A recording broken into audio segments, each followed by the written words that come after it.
안녕하세요. 경제 흐름을 한눈에 정리해드리는 슥선생입니다. 지난 13거래일 동안 코스피가 계속 치솟으면서 5000시대 진입은 시간 문제라던 낙관론이 가득했죠.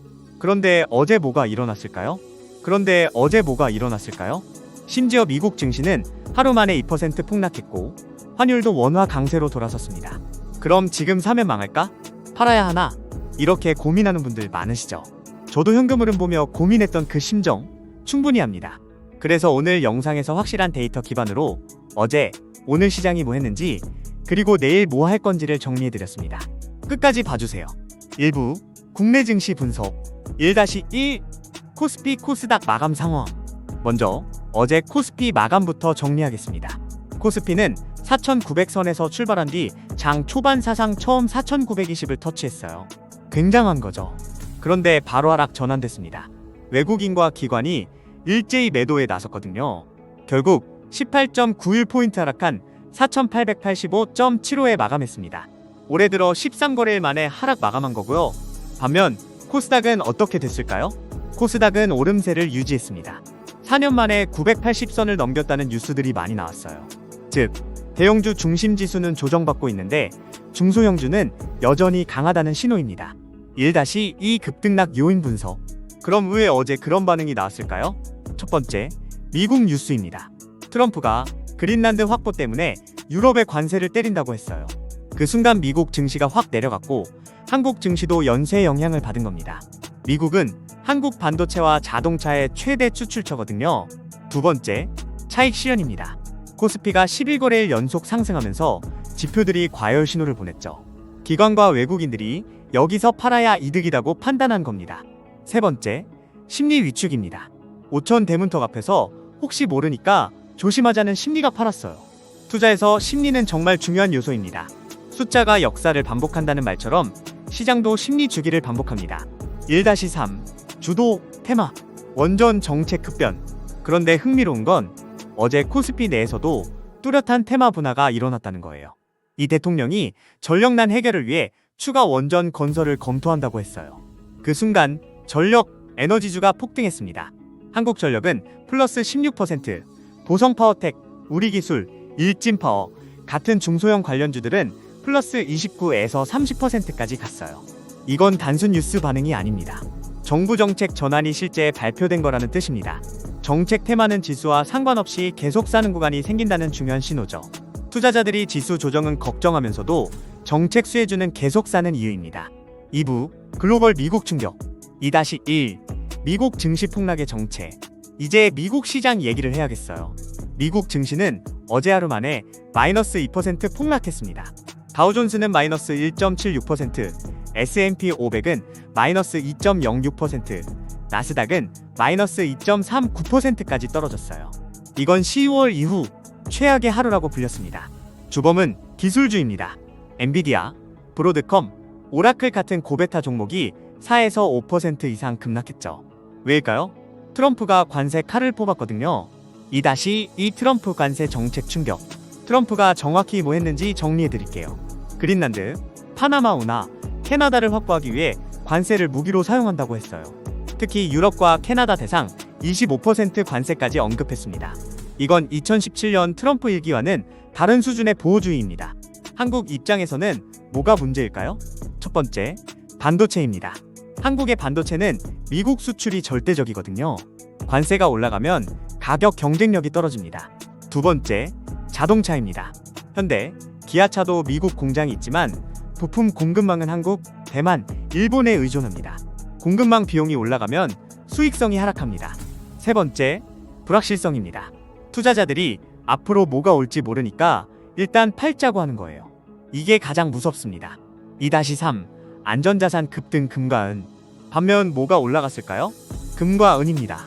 금은 온스당 4,730달러까지 올라가 사상 최고치를 기록했습니다. 은은 95달러 30센트까지 갔어요. 왜? 투자자들이 불안하니까 금으로 도망친다는 뜻이죠.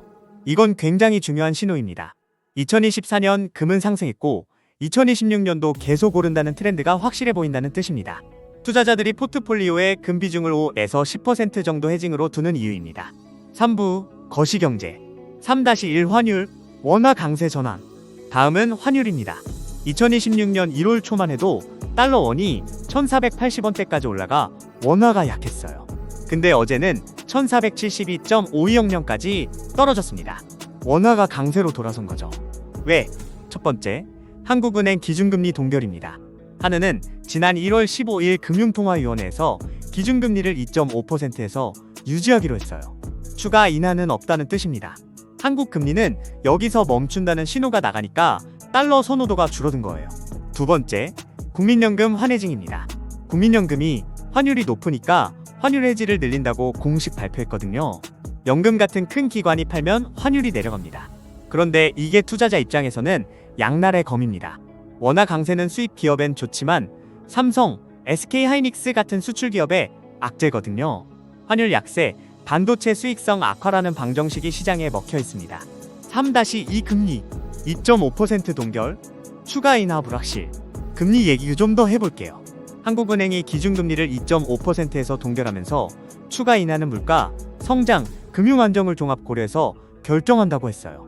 즉, 더 내릴 수도 안 내릴 수도 있다는 뜻입니다. 여기서 중요한 건 환율이 상방 리스크라고 명시했다는 거예요. 환율이 올라가면 수입 물가가 올라가고 그러면 물가 상승률이 통제 불능이 될 수 있다는 시그널입니다. 금리 인하 사이클이 끝났다는 뜻입니다. 그래서 부동산, 주식 같은 자산은 앞으로 금리 인하 덕분에 오르는 구간이 아니라 실적 개선 덕분에 오르는 구간으로 전환된다는 거예요.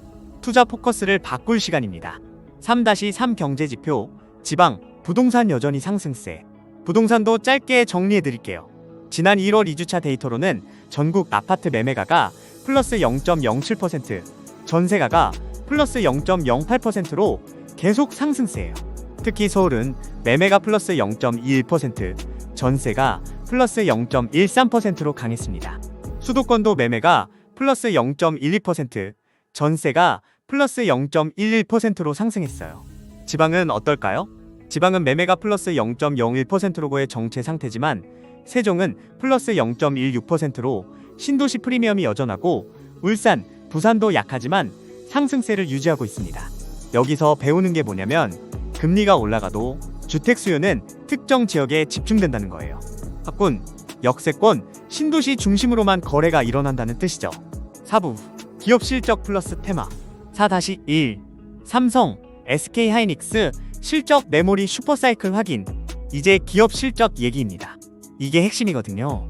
삼성전자는 지난 8일 잠정 실적 공시에서 4분기 매출 93조 원, 영업이익 20조 원을 기록했다고 했어요. 이 중 메모리 반도체 분야 영업이익이 17조 원 중후반대로 추산됩니다. 어마어마한 수치죠. SK하이닉스는 원래 예상은 16에서 17조 원이었는데 최근 전망치가 18조 원대로 올라왔어요. 삼성과 거의 같은 수준입니다. 이게 뭘 의미하는가?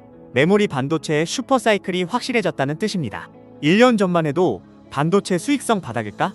라고 걱정했는데 정부가 AI 투자를 늘리고 디지털 인프라를 개선하니까 메모리 수요가 폭증한 거예요. 앞으로 어떻게 될까요? 2026년 1분기는 더 좋을 겁니다. 트렌드포스라는 시장조사 업체에 따르면 1분기 디램 SF가 전분기 대비 55에서 60% 올라갈 거라고 예측했거든요. 이 정도면 역사적 호황입니다. 4-2 반도체 테마. 산업 분화. 반도체 테마 내에서도 뚜렷한 분화가 보여요. 어제 필라델피아 반도체 지수는 플러스 1.15% 올랐거든요. 미국 증시 전체는 마이너스 2% 떨어졌는데 반도체만 올랐다는 뜻이죠. 왜? 트럼프 관세에도 불구하고 AI 투자는 계속된다. 그러면 반도체만 수혜다라는 판단이 들어간 겁니다. 실제로 메모리, 파운드리, 고대역 풍메모리 같은 상품은 수급이 매우 타이트합니다. 그래서 투자 관점에서는 코스피 조정이 와도 반도체 우량주는 사는 기회다라는 논리가 나오는 거예요. 실제로 많은 기관들이 삼성전자 15만원을 목표로 두고 있습니다. 4-3 신규 정책 테마. 원전 플러스 로봇 플러스 우주. 어제 놀라운 테마들이 터졌어요. 첫 번째, 원전 정책입니다. 정부가 원전을 추가로 짓는다고 선언했고 한국전력은 플러스 16%, 관련 장비사들은 플러스 25에서 30%까지 갔습니다. 이건 중기 호재입니다. 전력 수급 문제가 심각한데 정부가 원전으로 해결하겠다는 뜻이니까요. 두 번째, 로봇입니다. 보스턴 다이내믹스가 아틀라스 로봇 신작을 공개했고 현대차 그룹이 3년 내에 공장에 투입하겠다고 했어요. 로봇 관련주들이 플러스 15에서 30% 올랐습니다. 세 번째, 우주입니다.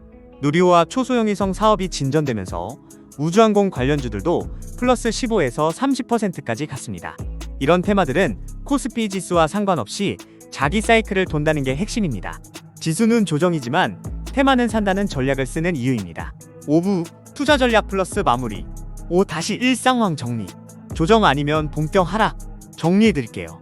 어제 하루만 봐서는 13거래일 랠리 후에 자연스러운 조정으로 봅니다. 코스피가 4,900에서 4,920 근처에서 횡보하면서 방향성을 탐색 중이라는 뜻이죠. 근데 여기서 주의할 점이 있어요. 미국 관세 불확실성이 자꾸 튀어나온다면 조정이 조정으로 끝나지 않을 수 있다는 겁니다. 트럼프가 금요일에 최종 결정한다고 했거든요. 따라서 이번 주 미국 뉴스 속보는 필수 체크입니다. 5-2 슥 선생의 관점. 지금이 올인할 타이밍은 아닙니다. 대신 매주 일정 금액에 월급의 5에서 10%를 나눠서 산다는 뜻이죠. 코스피가 5,000을 넘으면 조금 사고 4,800으로 내려오면 조금 더 산다는 식으로요. 이게 가장 현명한 전략입니다. 반도체, 원전, 로봇, 우주 같은 정책 테마는 지수 조정과 별개로 돈다는 점을 활용합니다. 특히 반도체 우량주, 플러스 중소형 테마주 조합이 좋습니다. 위험도는 높지만 수익률이 다릅니다. 환율 약세가 진행 중이니까 달러화 자산 비중을 10에서 15% 유지해두세요.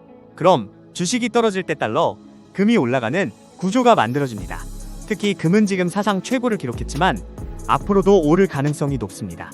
왜냐면 트럼프의 무역 전쟁이 심화될수록 투자자들은 금으로 도망가거든요. 5-3 최종 결론입니다. 어제 코스피 반락은 공포가 아니라 신호입니다. 신호는 뭐냐면 첫 번째, 5,000까지 가는 구간은 끝났다. 앞으로는 5,000 도달 후 어떻게 유지하는지가 중요하다. 두 번째, 미국 관세의 리스크는 실제다. 지표로 대비해야 한다. 세 번째, 반도체 실적은 여전히 강하다. 조정 와도 질 좋은 기업은 산다. 네 번째, 환율, 금 같은 안전자산 해징은 이제 필수다. 그래서 저의 조언은 공포하지 말되 조심하세요. 지수는 조정과 랠리를 반복하는 게 정상이니까요. 그 와중에 당신의 포트폴리오는 기업 실적, 정책 테마, 해징, 자산 이 세 가지 축으로 균형을 잡는 게 중요합니다. 이게 투자의 기본이고 이게 제가 배운 철학입니다. 다음 주 미국 뉴스 한 번 더 봐야 하니까 그 전까지는 서두르지 마세요. 여러분의 소중한 자산입니다. 오늘 영상이 여러분께 도움이 되셨다면 구독과 좋아요 그리고 알림 설정까지 꼭 부탁드립니다. 여러분의 작은 클릭과 응원의 댓글이 더 깊이 있는 경제 분석과 실시간 트렌드 콘텐츠를 만드는 큰 힘이 됩니다. 앞으로도 알찬 정보로 찾아뵙겠습니다. 시청해주셔서 감사합니다.